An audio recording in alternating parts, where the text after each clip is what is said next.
Hey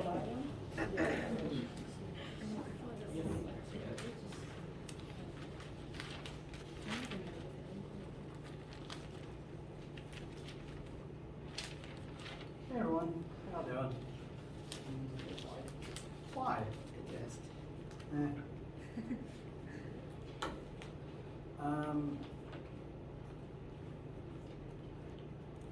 Sorry, I promise that I have one of those in the blood. And I need more water.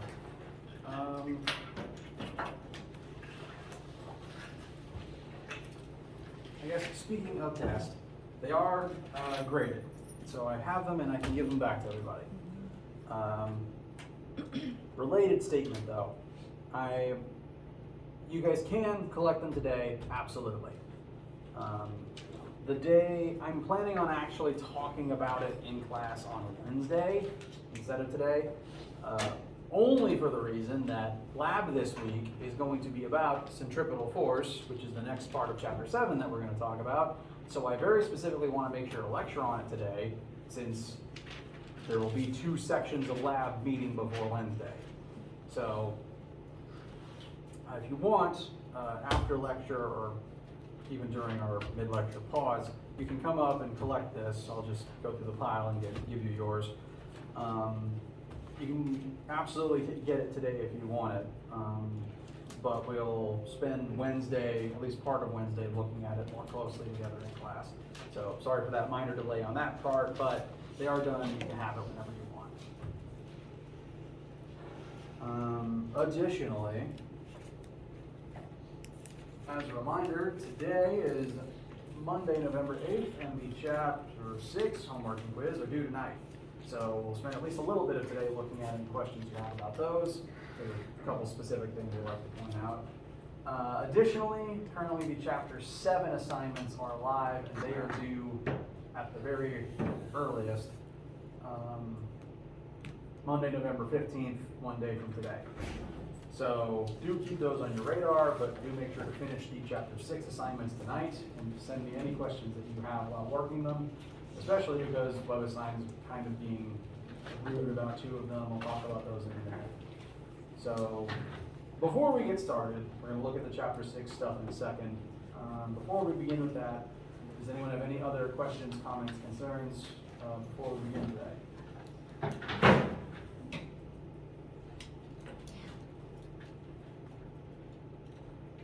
All right. Well, let's get started then.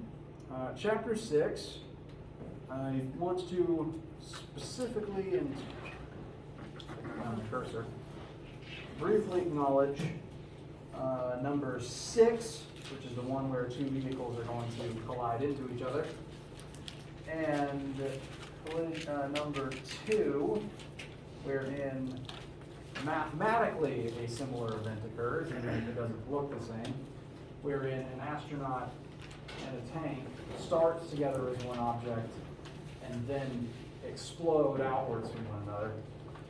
The math for these questions will be pretty similar for the initial parts of them.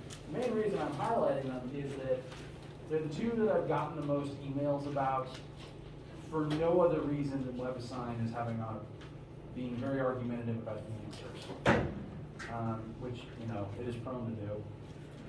And if you're looking at students' responses to these particular questions, number 2 and number 6, and working them through myself, I have found that for reasons I'm not entirely sure about, minor, entirely reasonable rounding, even the rounding that the question asks you to do in 6, less so here, can result in answers that, again, mathematically correct, vary wildly, like sometimes upwards of 10% for no clear or good reason. Like, plug the numbers in, you do all the correct steps, you get a correct answer. It's just the margin of error is pretty big, and WebAssign has a very hard time with that because it's designed for a very specific margin, and the question itself just has innately a larger margin of error than WebAssign is equipped to handle. So these 2 questions, number 2 and number 6, I'm getting the most emails about because students will do them correctly and then WebAssign fights them about it. So if you have any issues related to them, I want you to email me, and I would specifically ask that you email me your work when you first send the first email, because that's what I need to check to make sure that you did the right thing and that WebAssign is just being applied. So, at the very minimum, number 2 and number 6, if you're having issues, email me with a quick phone picture of your work. I'll check it and I'll give you your points back and we'll let you know what else is up. We can look specifically at either of those if you want to, or any other question on the assignment. I just wanted to go ahead and highlight that common issue. Yes? Number 7. 7. I don't remember which one that is. Hello. Now I do. This one is, by design, probably the longest one on this particular assignment. So we have 2 objects. They are both going to start some height on a ramp. So if you wanted to, you could imagine like a skateboard half pipe, 2 different skaters on either side who are going to collide in the middle. So maybe don't use that example. Point is, these 2 objects on what amounts to a half pipe, or is I don't know skate lingo, sorry. At any rate, this structure has these 2 objects on it that are going to slide down a ramp towards one another. We are allowed to assume that friction does not exist, which is convenient. And these objects are going to begin at some height. They're going to descend to this flat middle point before they collide. First thing you're asked is, what is the velocity of each block before they collide? And to do this,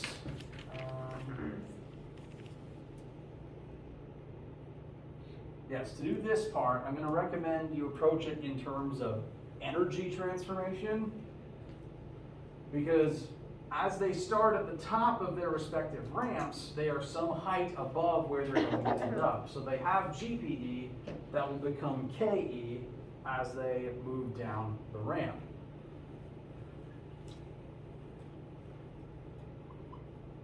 And since there's no friction, and since we're later going to have an elastic collision, the statement total mechanical energy initial equals total mechanical energy final will hold true for this particular case. For part A, for both objects independently, the initial energy form is going to be GPE while they're at the top of their ramps, and it will transform into KE as they descend. So to find the velocity of each object as they descend and right before they collide, mgh initial will equal 1/2 times mass times velocity. I'm going to call that velocity, I hesitate to call it V final because we're going to be looking at various other final points in time, but I guess for part A, we'll call it final. So GPE will become KE. That will determine their velocities when they eventually collide. Notice that mass is kind of going to cancel, so it's really only the height that will actually determine anything. And since they start at the same height, they're going to be moving at the same velocity. Work part A through to completion, because you need those answers before you move on. Once you have these answers certified as correct, we are asked to determine the velocity of each block immediately after they collide. So for part B, we now have a full-on elastic collision. And because it's elastic and because we don't know either final velocity, we're going to end up in that much beloved 2 equations, 2 unknowns type of scenario.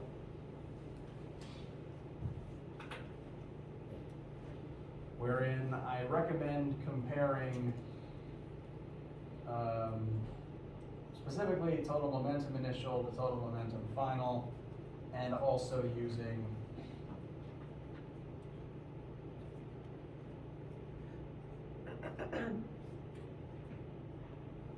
the third elastic one-dimensional collision starting point.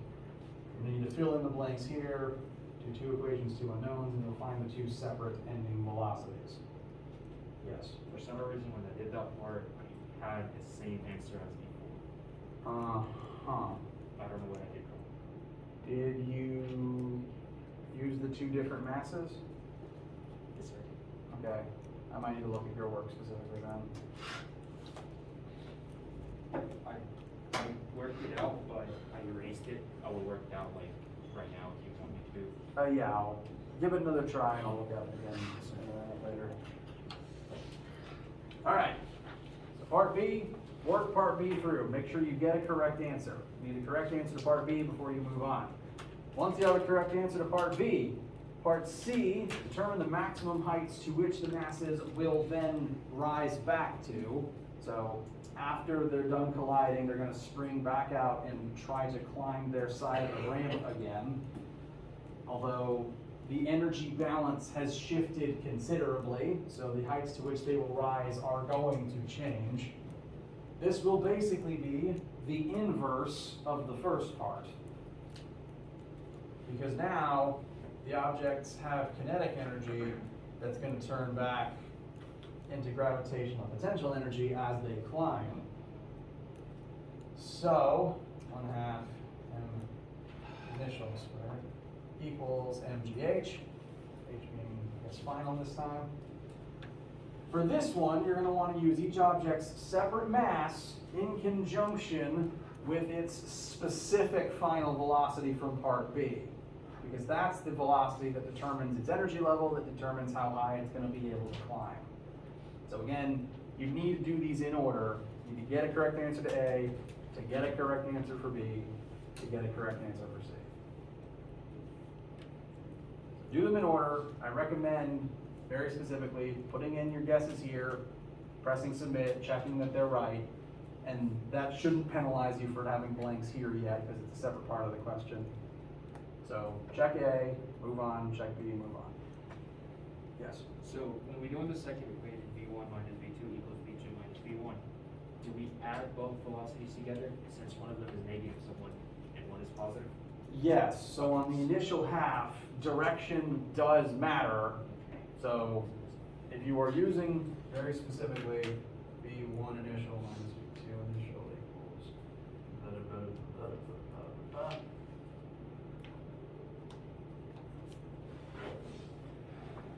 note that for mine, and this will be the same for yours as well, the two objects initially have the same velocities, but in opposite directions, which means that positive 9.6 minus negative 9.6 would actually end up doubling this side. So do keep that in mind. Positives and negatives are important, at least for part A and part B. Yes, sir. That explains why I got it wrong. I subtracted them instead of actually adding them. So you had a 0 on this Yes, sir. side? Yeah. Okay, that explains it. I have another question regarding number 4. I'm having a hard time understand what it's asking me exactly. It's for the bullet block. Yes, sir. Ah, glad you asked. So 4 is entirely a conceptual question, and normally I don't like the ones on WebAssign where it asks you to create some formula and try to input it, because it's inevitably going to interpret it wrong. I included this one though, because the answer is graciously very simple. This is a collision, and it's actually not an uncommon experiment to perform. We actually have the equipment to do something similar here on campus. This is a common way of testing, well, any sort of projectile. In this case, it's being used to test a bullet, but sometimes it's used to test anything that can be really launched. We have a wooden block acting as a pendulum. It's hanging from the ceiling. It's initially stationary, and this bullet is going to be fired towards it. This is a 2-part collision. The initial part, the bullet hasn't hit yet. The bullet has momentum, and the brick doesn't. Afterwards, the bullet is going to embed itself in the wood, and their combined mass is going to move together at some unknown final velocity. It's very much like the arrow sticking into the wood problem that we worked some weeks ago, and also similar to inelastic collisions where the cars stick together and travel as one. And now that they've combined, their lump sum mass will move at some velocity. It's gonna try to go forwards, but because it's attached to a pendulum, it's actually gonna swing upwards instead. So there would be kind of an energy conversion situation like in number 7, but that is not actually what this question is asking you about. This question is asking you to create a ratio comparing final momentum to initial momentum. So there's some amount of momentum in this system after they've collided versus some amount of momentum in the system before they have collided. And we all know from experience and from lecture, what is the relationship between final momentum and initial momentum? Equal. They're the same. Total final momentum must be equal to total initial momentum because momentum can do nothing else. Therefore, if you divide final momentum by initial momentum, what number do you get? 1. It's just the same number divided by itself, which is the same way as saying 100% of the momentum is conserved. So that's all this question is asking. Part B asks you to submit a file with work on it, but I will point out again, Levisan cannot interpret your work, so you could upload literally anything and get your free point. I do advise you to at least ponder what it's asking though, namely that since this is an inelastic collision, the kinetic energy in the system will drop upon impact. And that's the math that it's asking you to point out, is just to show that the kinetic energy will go down. Again, be aware of that fact. You do not have to actually submit a file showing work on it. You can upload anything and you'll get the free point. How's this one feel? Any other questions about this assignment? Any fears, complaints, etc.? All right. Again, let me know any issues you have as you're working it, especially if it's arguing with your answers like it's been doing for 2 and 6. Let me know any questions you have, even during lecture as we continue. I would first, though, like to begin discussing centripetal force and centripetal acceleration. So we're going to move on to chapter 7. And the phenomena we're about to discuss are all things you have definitely experienced before. You have some innate knowledge about these concepts buried within your brain from common experiences that you go through every single day. I'm going to try to relay this information to you in terms of those experiences and just help you put words to the things that you already know. So, we have 3 images on screen right now. And I want you guys to try to gather some thoughts about what is in common between all of these situations.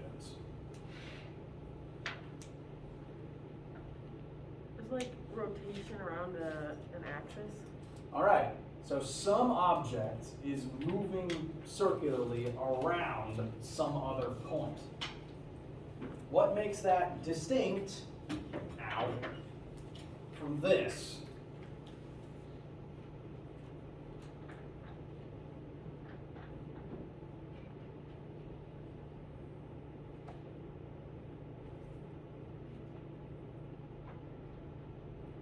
It's based on the radius or how far this thing is rotating. Kind of. There's more points on that, like more attachment points? Not exactly. The items aren't rotating, they're separate from the rotating one. All right, very good observation. This object is rotating, it's revolving around its own central axis, but its center of mass is not actually translating through space. It's moving only rotationally. These objects, the bucket on a string, the moon around the earth, and the cars in an endless circle, those are all independent objects that are moving through 3D space, they just happen to be moving in a circle. So this tire, linearly speaking, is fixed in place. They are both moving forwards through linear space, but also orbiting, the key word is orbiting, around some other point outside of their own object, outside of their own mass. They're similar. We can describe all of this in terms of angular displacement, velocity, and acceleration, like with tire, but this unique situation has a couple unique quirks about it in addition to these commonalities. So, there's actually one more thing that I want to point out. All these examples show objects moving in a rotational orbit. Orbit is a good word to use here because they are all of these objects are specifically moving in a circle around some other central point outside of their own mass. And this is all happening due to the presence of some force that is pulling those objects towards that central point. In all of these cases, there's a force pulling the orbiting satellite towards the center of the circle that it forms. In the case of the bucket on the string, what force is pulling the bucket towards the center of its orbit? The rope. There is a rope physically attached to the bucket that is exerting a force of tension towards the center of the circle that the orbit forms. What about the moon orbiting the Earth? Gravity. The Earth's gravity is literally pulling the moon towards the Earth, or at least holding it at a fixed radius. The cars in a circle, there is a force present, it's just probably the least intuitive of these particular three examples. The actual force causing any vehicle to turn when you turn the wheel is actually friction. When you turn the wheel of your car, the tires of the car also change direction, and that changes the direction that friction acts on those tires, especially when there's the weird case of some tires are turned and some tires aren't turned. Friction gets kind of complicated in that situation, and ultimately it ends up pointing towards the center of the circle. Now the effect that this has is, all these objects have some force pulling them towards the center of the circle. So logically, one might think that they should start accelerating towards the center of the circle. And technically they do. But why does the bucket not just immediately zoom towards this person's hand? Why does the moon not just immediately fall towards Earth if there is a force pulling them toward the center? There's definitely a force. It's definitely pulling them towards the center of their respective orbits, and yet they're not actually getting any closer to that central point. They're all kind of locked at a certain radius away.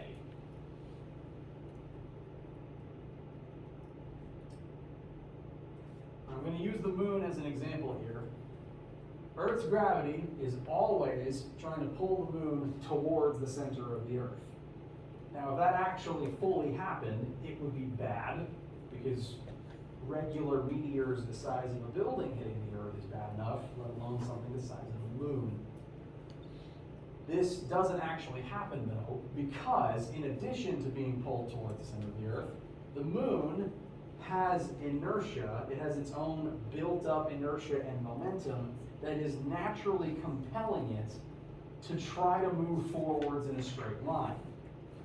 All objects that are already moving have that inertia, have that momentum. They want to move forwards in straight lines. And in the case of the moon, if we're using this as our starting point on the circle, the direction it wants to move in is this way. Now, I've created a dotted line for this to represent that this is its built-up inertia, momentum, velocity. It's not a force. The solid line represents the force of gravity. There's not actually a force present pulling the moon in that direction. That's just the direction that it's trying to go in the first place. So not a force, just its innate movement that it's trying to perform. So it has a velocity in this direction while the Earth tries to pull the moon towards it. So because there is this force, the force of gravity acting as a centripetal force, that force on the moon's mass does cause the moon to begin accelerating, centripetally accelerating, towards the center of the planet. But in addition to that acceleration, it's going to keep trying to move forwards at the same time. So as a result of moving forwards and falling down simultaneously, it's going to do both at the same time and end up here. It moved forwards and it moved down, technically. So it's here now. If it didn't have any forward velocity, it would have wound up, crashing into the Earth. If the Earth wasn't exerting gravity and it had velocity, it would have just rocketed that way. So it only wound up here because of both of those facts happening at the same time. And because it has technically accelerated, and acceleration can be defined as change in velocity, either magnitude or direction, it's now accelerated, the direction of its original built-up velocity has now changed. Now it's going to try to go that way, but the force of gravity has changed direction too, because it always points towards Earth's center. And, that orientation has changed slightly. So now, it wants to go that way, it's being pulled this way, it ends up here. Those directions change again, and this whole cycle continues ad infinitum, forming a circle. So literally, the moon is constantly falling, and it keeps missing the planet because it keeps moving forwards at the same time. Question? The inertia acts like normal force because it's perpendicular every time. That is technically wrong because inertia isn't a force. It's not a bad instinct, but inertia is not a force. You need to go ahead and make that box text statement right here. Inertia is not a force. There is no force compelling the moon to move forwards. It just does that naturally. Like how if you're on roller skates moving forwards, you're going to keep moving forwards until something literally stops you. So it's not a force driving the moon forwards. It's just the fact that it does that natively. It acts perpendicular. Correct. So this type of orbit is formed by the combination of a force acting as a centripetal force and the object having forward inertia that is perpendicular to the centripetal force. So the vector directions are perpendicular. Technically, though, they are not both forces.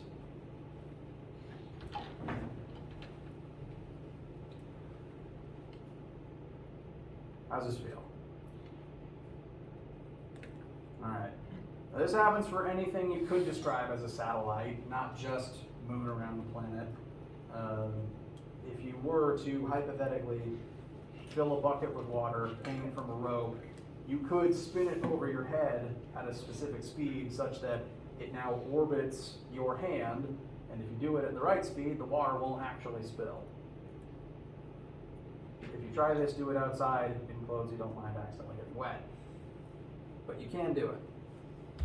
I'm going to put some more information up on the board. We'll pause for a second because my throat is dry and I can feel my vocal cords.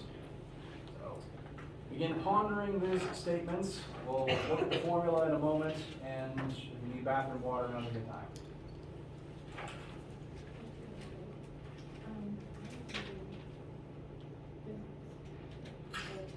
Need more water.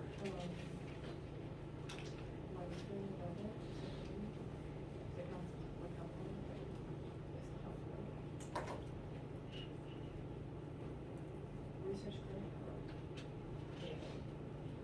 So that's 12.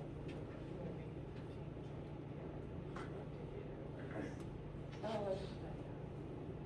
no, I'm waiting to go for either on schedule or decided that was yes. I'm a little worried about it. I feel like I don't know. I think it's maybe it's oh, you want me to tell Jeannie, yeah, that's like Tuesday, probably Friday. I need to. Wait, what happened? When are you supposed to register? Wednesday. And you can't register on Wednesday? Oh, no, I didn't do that. I can, but there was a class that What do you- told me about. I didn't need to leave for RT school, and they told me to leave the rest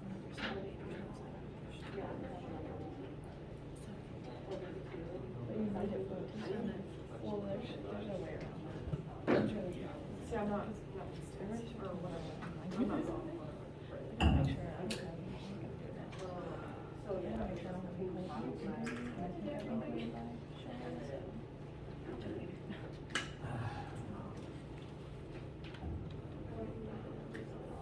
All right. Questions, needs, comments, etc.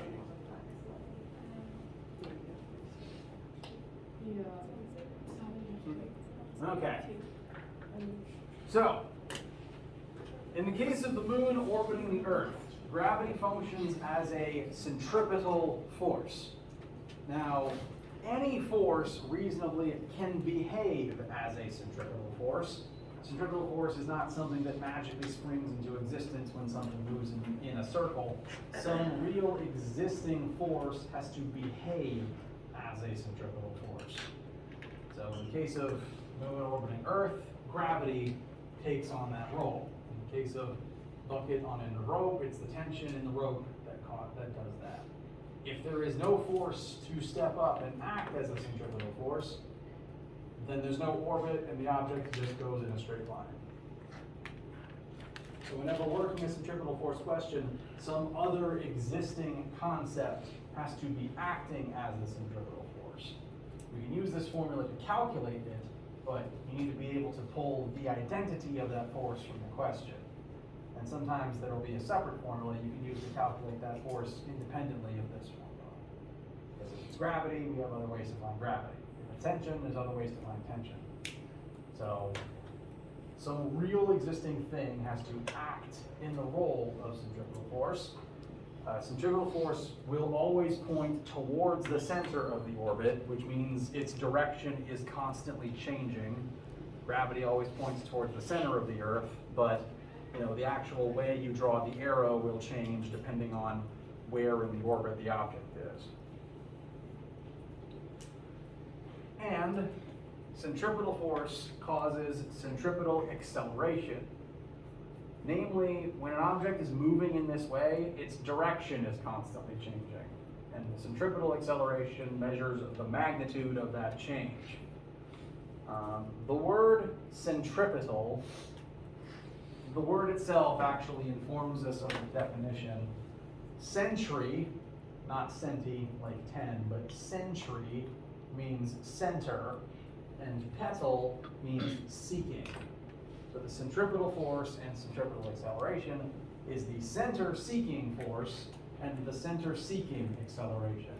It's the force that is drawing the object towards the center, and it's the acceleration of that object constantly changing direction around that center. And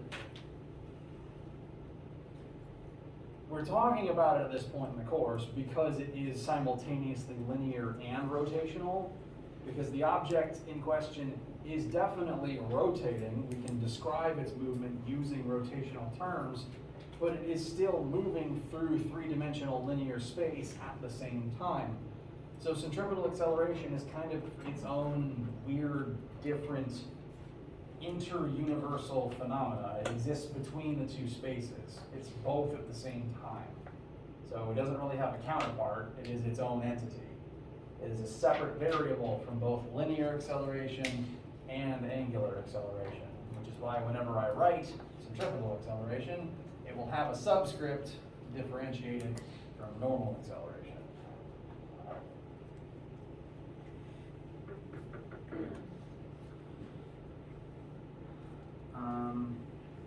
So, centripetal force equals mass times centripetal acceleration. We can define centripetal acceleration as being equal to either the object's linear velocity squared divided by its orbital radius. So, in the case of the moon orbiting the Earth, the orbital radius would actually be the distance between the center of the Earth and the center of the moon, just because that's how gravity works. In the case of the bucket on a string, the orbital radius would be the length of the string. Additionally, as an additional option to this formula, you can find centripetal acceleration by multiplying angular velocity squared times radius. And because of the way that velocity and angular velocity are related, these two formulas are actually the same thing. It's just which one you use is just a question of which number do you automatically know. If you converted the relevant linear velocity into angular velocity and then use this formula, you get the same number as if you used linear velocity.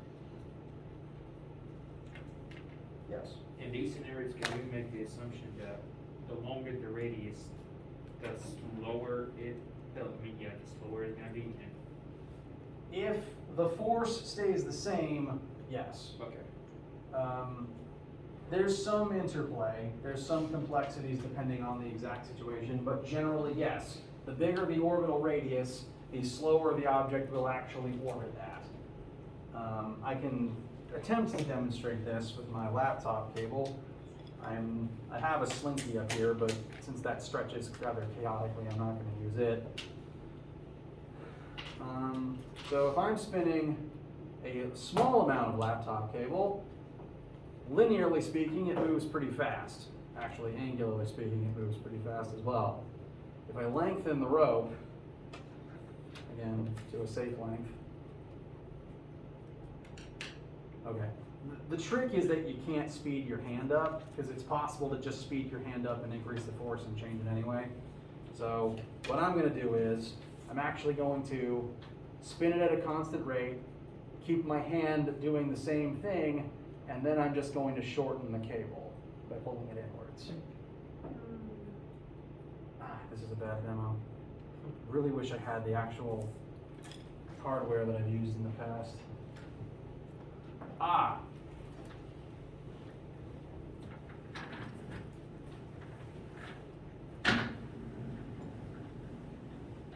Okay. I am going to spin on this chair. I'm going to spin. I'm missing a wheel. Missing a wheel. I'm going to spin on this chair. I'm going to start with my limbs tucked in. So the actual orbiting objects are my fists and my feet. I'm going to start with them tucked all the way in. Then partway through, I'm going to thrust my limbs out, and my velocity should change, because the force holding them to my body via my limbs won't change, but their orbital radius will change. I hope I can do this right without hurting myself. Okay. And slow. Ow. Was the visual complete for any length of time? Okay. I'll figure out how to do this better in this confined space. But you're right, and this can further be demonstrated with the planets further away from the sun tends to orbit more slowly. That one's a little more complicated because the gravity does get weaker the further out you go, but they are slower. Okay. I want to work one quick example, and then I'm going to end with a discussion of what centripetal force isn't. So, very quick example real quick. I keep saying the word quick. Let's put some numbers to the bucket spinning above one's head. Let's say that the rope is a maximum of 1 meter long. The bucket with water in it has a mass of 1 meter. What? 1 kilogram. Wow, it's Monday. Hello. Mass, 1 kilogram. Orbital radius, 1 meter. And we are going to spin the bucket above our head. The linear velocity of that bucket instantaneously is 3 meters per second. Why did I do that? 3 meters per second. So, first thing we're asked is, what is the centripetal acceleration of this particular object? We know linear velocity, we know radius, so 3 squared over 1 should be 9 meters per second squared. Centripetal acceleration is in a weird hybrid zone of both rotational and linear at the same time, but because we tend to think of it as a measure of how much the linear velocity changes direction every single second, we classify its units as meters per second squared rather than radians. And we can to come to the same conclusion from the formula as well, linear velocity squared divided by radius would give us meters squared over seconds squared divided by meters, which would further cancel out to just meters per second squared. So even though it is technically legally distinct from linear acceleration, it will share the normal unit. Next question, what must the tension in the rope be? Now, the common complaint that I've gotten is that there's no formula for tension, and that's because tension is just a force, and you can calculate it using any other force formula depending on the situation. In this specific case, the tension is serving as the centripetal force, which causes this centripetal acceleration. So if we find centripetal force, that will be the tension in this particular case. So tension will be equal to Fc, plus U by the way, someone wants to use, which will be equal to our mass of 1 kilogram times our centripetal acceleration of 9 meters per second squared. Therefore, the centripetal force, therefore the tension, in this case, should be 9 newtons. It happens to be the same number as the mass of 1 kilogram. But the unit is now newtons, because centripetal force is a force, so measured in newtons.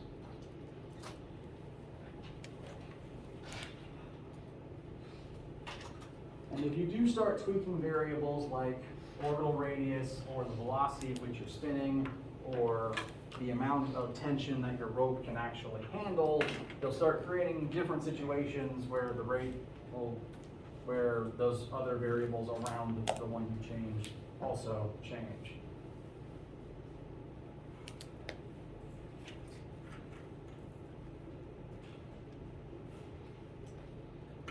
How's this feel so far? Nodding is good. Now, like with other rotation stuff, this is still possibly a new way of thinking. So it's okay if we take a few days to let this settle in. As it is settling in, though, I want to go ahead and debunk something that centripetal force isn't.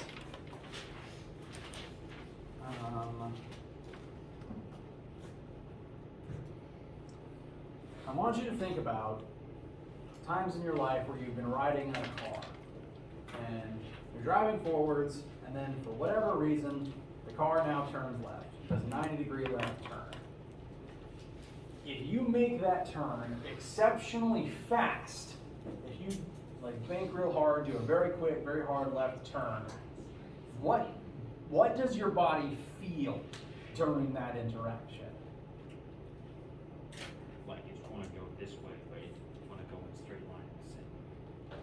Say that again, sorry. So it's want to go like in the opposite direction as you're rotating, but at the same time you want to keep going forward as the car going. Okay, yeah, so we're driving, car turns left, our body is getting pulled left with the car, but if specifically we're going left, what does it feel like to your body?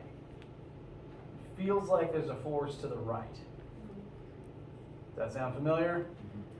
Okay, universal human experience. I'm about to explain what that is and why it's not actually a force, or at least not this force. So centripetal force is the force that is literally pulling you and your car towards the center of the circle such that all of you go left. If you think about it, turning left, or really turning at all in a car, is just forming part of an arc length of a bigger circle. You just stop the circular motion once you get in the direction you want to move and you don't finish the orbit. So the centripetal force is a real force that pulls the car towards the center and pulls you towards the center since you're in the car attached via your seatbelt. Now, that force you feel pulling you to the right isn't actually a real force that is pulling you to the right. There's not actually a force pulling you rightward. That said, we still have a name for this phenomena, and that's centrifugal force. which is occasionally in physics referred to as a fictional force, because again, there's not actually a force pulling you to the right in this situation. Kind of like how, well, literally, inertia isn't a force.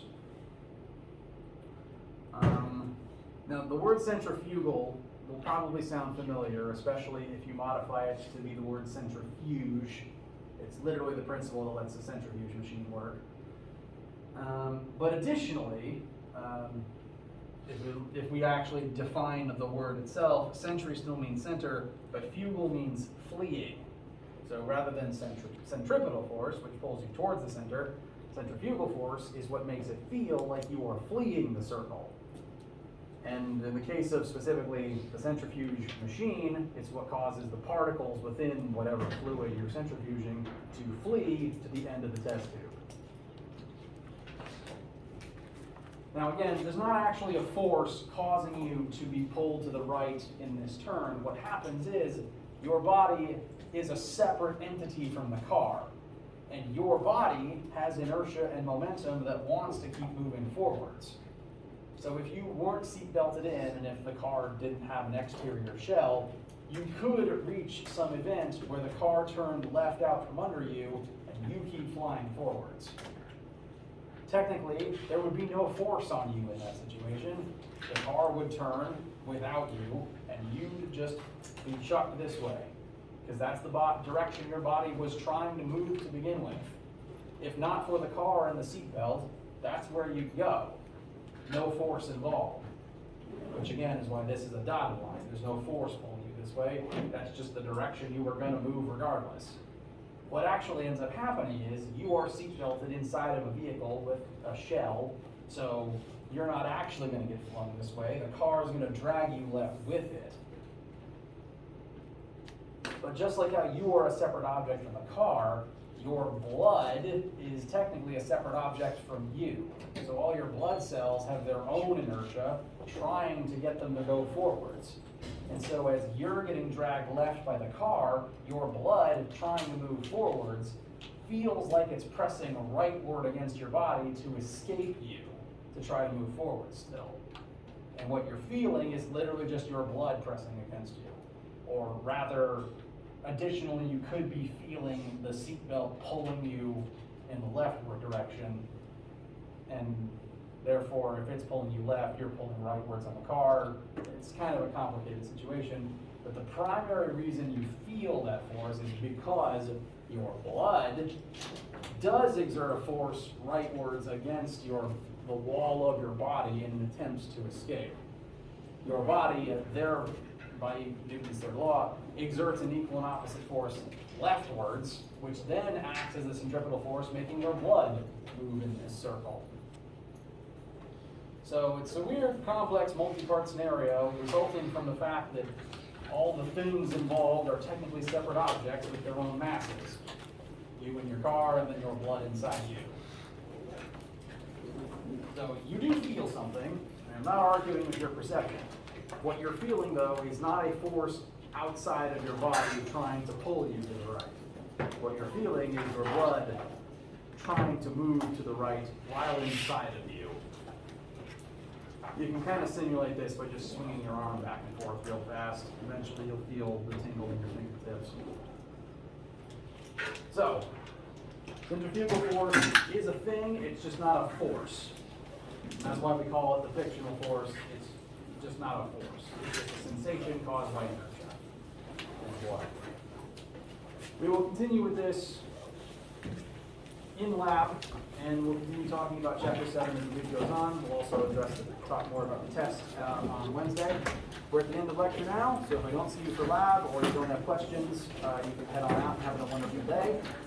And if you want your test now, I have them here. Just know that if there's a long line, it'll be a minute because it's a big pile.